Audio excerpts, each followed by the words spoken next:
Hello, and welcome to this introductory case study in this course, Excellence in Crisis Management and Business Continuity Planning. So, in this, we will take a look at this case study of a person gaining excellence in crisis management and BCP, Business Continuity Planning. So, this is a case where this person built individual excellence, not organization in crisis management and BCP by deliberately developing the mindset, skills, and behaviors that matter before, during, and after the crisis.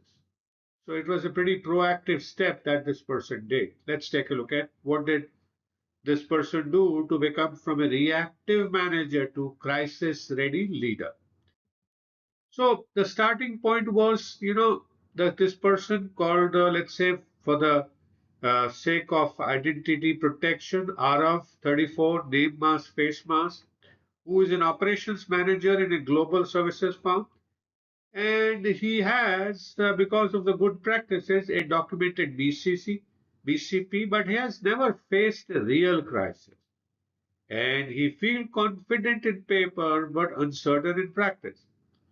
So to overcome these feelings, he does a self-evaluation, and that self-evaluation, self-assessment reveals many gaps.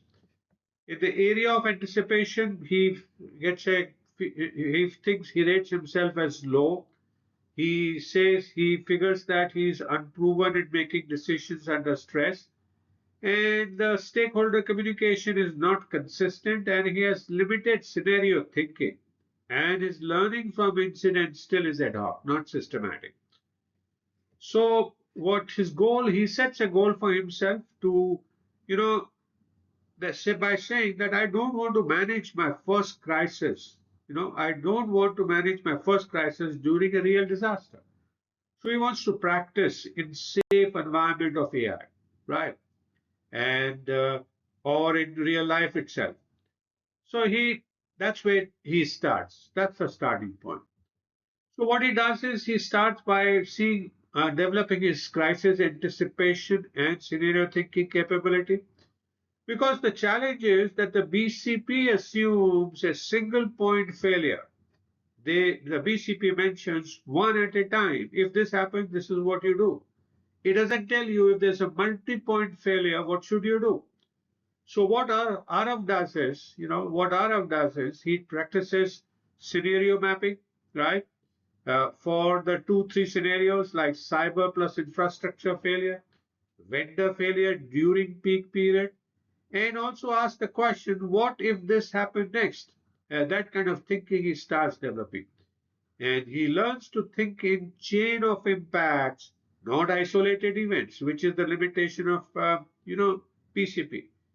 And there, what we can learn from this step of Arav is that excellent crisis manager, imagine discomfort before it arrives. You don't need to wait for discomfort or crisis to arrive to start feeling discomfortable, right? So that's the first thing that Arav does. Second thing, he looks at structured decision making under pressure, and then he recognizes that the challenge is that the crisis creates cognitive overload. So he understands when the crisis really arrives, he'll be under cognitive underload. So he builds a decision making framework where he defines what must be decided now in the time of crisis, what could wait, and who decides what. And he rehearses decisions using tabletop simulations. And with that, he develops the skill of, deciding with speed, with clarity, not panic.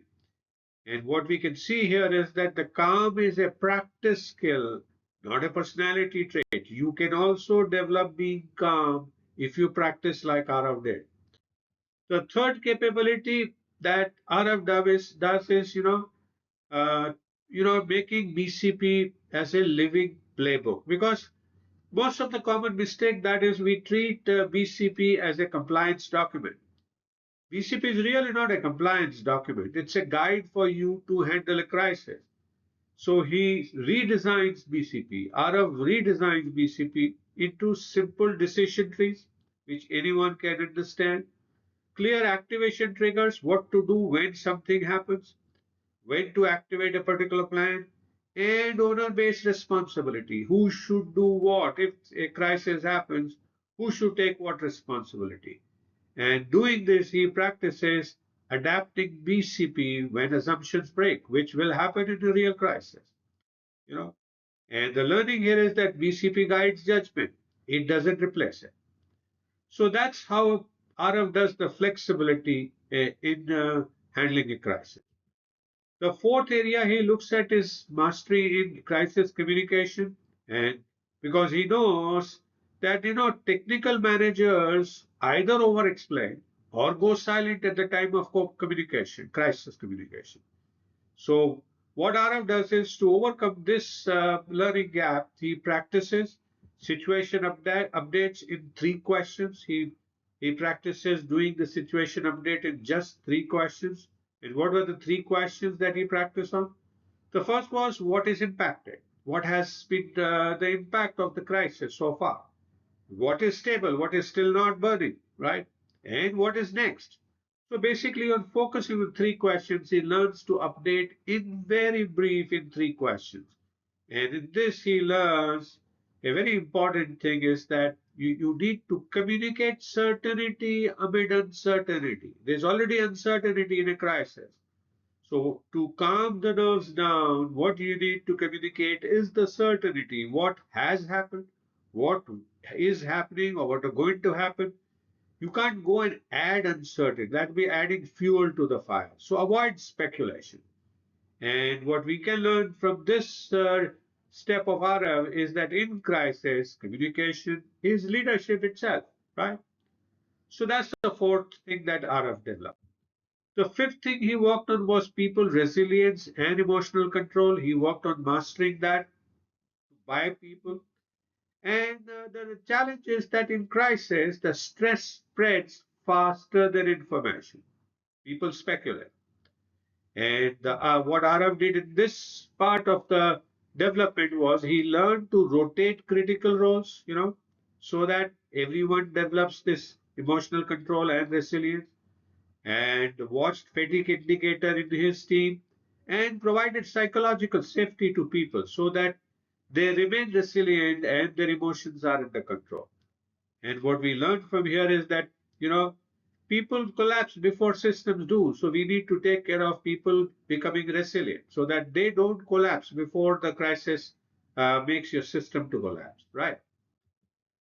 Then he also worked on, institutionalizing memory and learning. And there, he worked basically through simulations.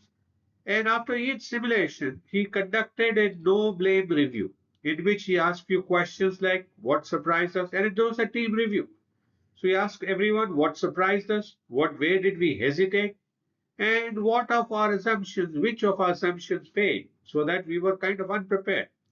And he documented from these learnings in simulations the delays in decision making, the gaps in information, and breakdowns in communication that happened.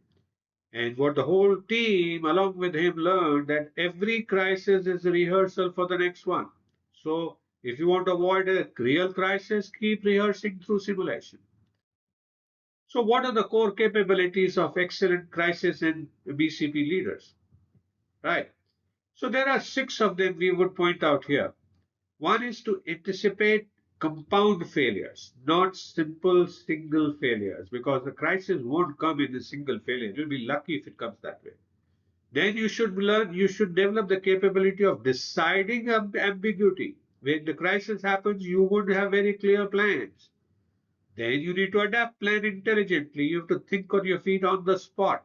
You then communicate with clarity about certainty, reduce uncertainty, protect people because if they collapse, the system is definitely going to collapse. So because people run the system, so protect people first and convert incidents into learning, small, big, or rehearsal.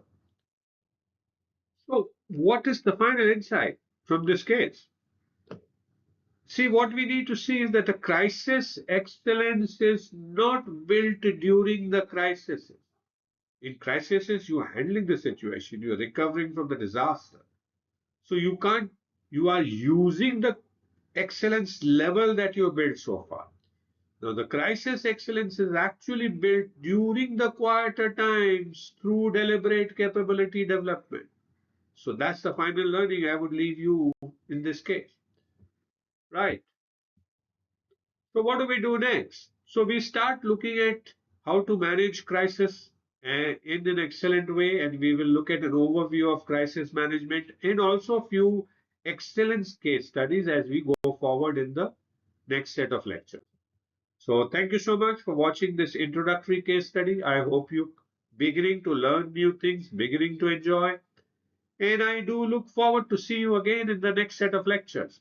Please do feel free to message me if you have any questions. I'll be happy to answer your questions, and do download the PDF file to take a look at anything that you need to.